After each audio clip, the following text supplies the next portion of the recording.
ఒకడికి వందల ఎకరాలు, ఒకడికి కూర్చోడానికి తల దాచుకోవడానికి జానడు ల్యాండ్ లేదండి. ఇంత ఖాళీ స్థలాలు, హెక్టార్లు, వేలు లక్షల హెక్టార్ల నేల ఖాళీగా ఉన్నప్పుడు పేదవాడికి తల దాచుకోవడానికి జానడు నేల లేదే. ప్రపంచం తప్పు చేస్తే క్రైస్తవుడు మందలించాలి. ప్రపంచం తప్పు చేస్తే ఎవరు మందలించాలి? క్రైస్తవుడు మందలించాలి అండి. చూడండి, బైబిల్ చూడండి. ఆదికాండ 1వ అధ్యాయము 28వ వచనం చూడండి. దేవుడు మనుష్య జాతిని ఆశీర్వదించి మీరు ఫలించండి, అభివృద్ధి పొందండి, విస్తరించండి, భూమిని నిండించండి, మీరే ఓనర్స్ అయిపోండి. దాన్ని లోపరుచుకుంటే అర్థం ఏంటి? డాక్యుమెంట్ రాసేసాడు ఆయన. ఎవరికి? ఇది అమెరికా నాది అన్నాడు అమెరికన్ వాడు, ఇది ఇండియా నాది అన్నాడు మన ఇండియా వాడు, ఇది చైనా నాది అన్నాడు చైనా వాడు, పక్కన పాకిస్తాన్ అది నాది అన్నాడు.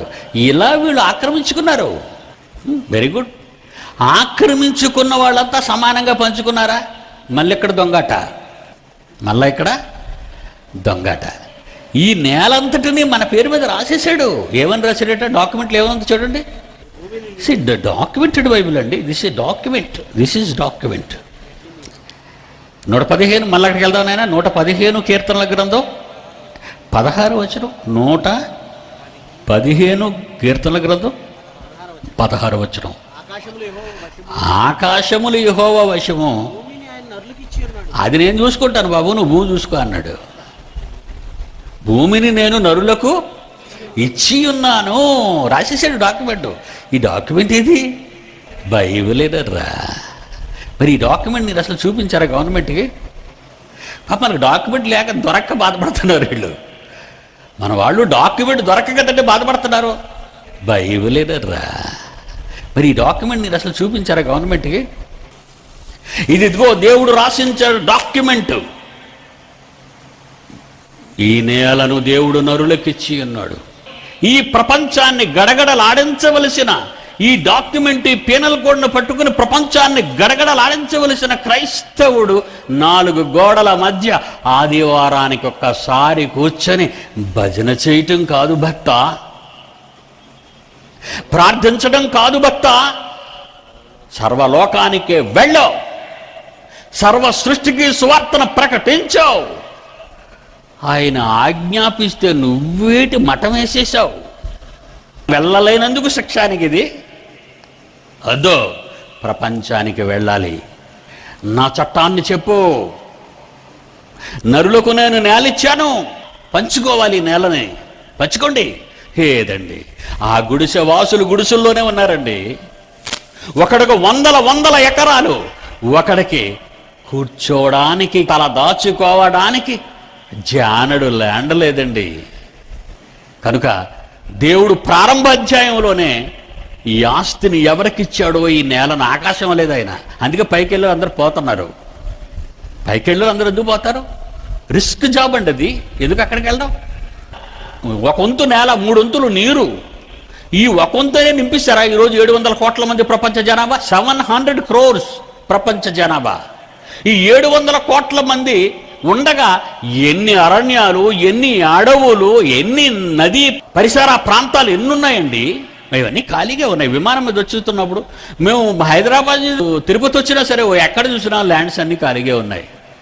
విశాఖపట్నం నుంచి హైదరాబాద్ వచ్చినంత వరకు ఎక్కడ చూసి ఇలా ఫ్లైట్ ఇలా లేచిన 4 నిమిషాలకే సిటీ పోయినట్టేనండి. ఇక అంత ఖాళీ స్థలాలే. ఇంత ఖాళీ స్థలాలు, హెక్టార్లు, వేలు లక్షల హెక్టార్ల నేల ఖాళీగా ఉన్నప్పుడు పేదవాడికి తల దాచుకోవడానికి జానడు నేల లేదే. క్రైస్తవులు ఏమన్నారో తెలుసా? 1వ శతాబ్దంలో ఈ సమాజం, భూమిని తలక్రిందులు చేయువారు ఇక్కడికి వచ్చారు. 17వ అధ్యాయం 3వ వచనం అపోస్తుల కార్యాలు. అది ఎక్కడుందో మీకు తెలియదేమో, లేదా మనకు కాదనుకుంటున్నారేమో. అపోస్తుల కార్యములు 17వ అధ్యాయం 6వ వచనం అండి. 17వ అధ్యాయం 6వ వచనం అపోస్తుల కార్యాలు. లూకా గారు రాసిన 2వ పుస్తకం ఇది. భూలోకమును తలక్రిందులు చేయువారు ఇక్కడకు కూడా వచ్చి ఉన్నారు. ఆ రోజు అన్నారు, ఈరోజు మేము అంటున్నామండి, మేము అంటున్నామండి, Bible Open University India International. దేవుని పిల్లలారా, మీ మేలు కొలుపుకేనరా. మీ మీద నాకేం కక్ష కానీ, మీ మీద నాకు విభేదం కానీ, మీతో కలహం కానీ నాకు లేదండి. మిమ్మల్ని ప్రేమించాను, నా పిల్లలు నన్ను పిలిచారు, లక్షలాది రూపాయలు వెచ్చించారు, చిన్న చిన్న పనులు చేసుకునేవారే మీకింత గొప్ప భాగ్యాన్ని మీకు అమర్చారు. వెరీ గుడ్, నేను మీకోసం వచ్చాను. ఏమన్నాడు దేవుడు? ఆదికాండం 1వ అధ్యాయం 28వ వచనంలో ఏమన్నాడండి? లోకంలో ఉన్న 700 కోట్ల మంది ప్రజలను ఉద్దేశించి భూమిని నిండించండి, దాన్ని లోపరుచుకోండి, తీసుకోండి. మీరు అది వదిలేసి దాన్ని ఆక్రమించుకొని బలాఢ్యులు దాన్ని సంపాదించుకొని అది చాలక ఆకాశం వైపు చూసి అది కూడా నీదే అనుకుంటున్నావే. ఎంత తప్పు చేస్తున్నావు. మహాజ్ఞానవర్రా, బైబిల్ మహాజ్ఞానవర్రా. కానీ ఇంతవరకు అలా బోధించలేదరా ఎవరు మనకి. అందుకే 25 ఏళ్ళు తపస్సు చేశానరా బైబిల్ మీద.